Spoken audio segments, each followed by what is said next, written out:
Yeah, so this next story that I'm about going into is titled Abacha.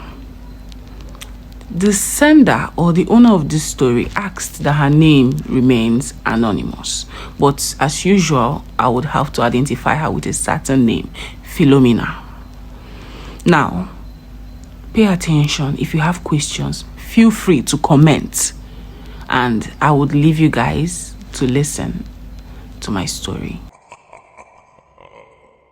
Let's begin with Philomena's mom. According to her, her mom was known for her blessed hands of cooking right from time.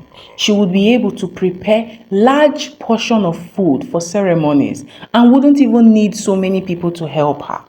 Philomena followed in her mother's footsteps.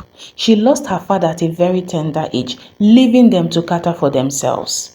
Philomena's mom was making a huge amount of money from the sales she was doing and also had a side hustle that had to do with Abacha. Along the line, Philomena's mom fell ill and died.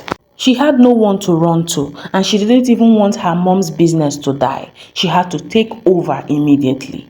She abandoned school and went full force into cooking. Things were going smoothly at first, but it was as though she was losing customers because to them, no one could ever be like her mom.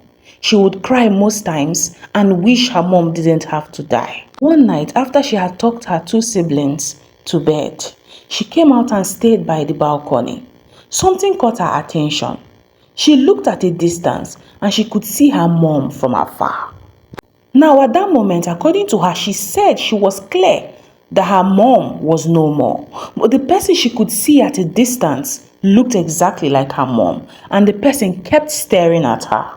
She ran into the house immediately and closed the door. The staring was the thing that threw her off guard. While she was inside, she also felt as though a presence had joined her inside the house. She maintained her cool while she watched her siblings sleep. The following day, she woke up, she took them to school, came back again and continued with her hawking of Abacha. But the memories of yesterday's night never left her mind. It was as though she had cried so much that it had disturbed her mother's grave. Now, after the business of the day, she tucked her siblings back again in bed. She didn't go outside, she stayed back inside in case something was to occur again. When she closed her eyes to sleep, she said in a room looking exactly like the room she was in, she saw her mom's ghost seated on the floor next to the children. Her mom's mouth was stitched, but she could not understand what exactly that meant at that time. She had no idea that the reason for her mom's death was actually someone who was a rivalry to her mom's business, who took it that her mom had so much fame that no one considered patronizing her despite being in the same society in the church with Philomena's mom. So a lot of rituals were done to shut her mom's ghost up. Now her mom would still be seen outside, but her mouth was shut. Now, this is just a backstory to the reason why she saw her mom's mouth stitched. But at this point, Philomena had no clue what she was saying and why.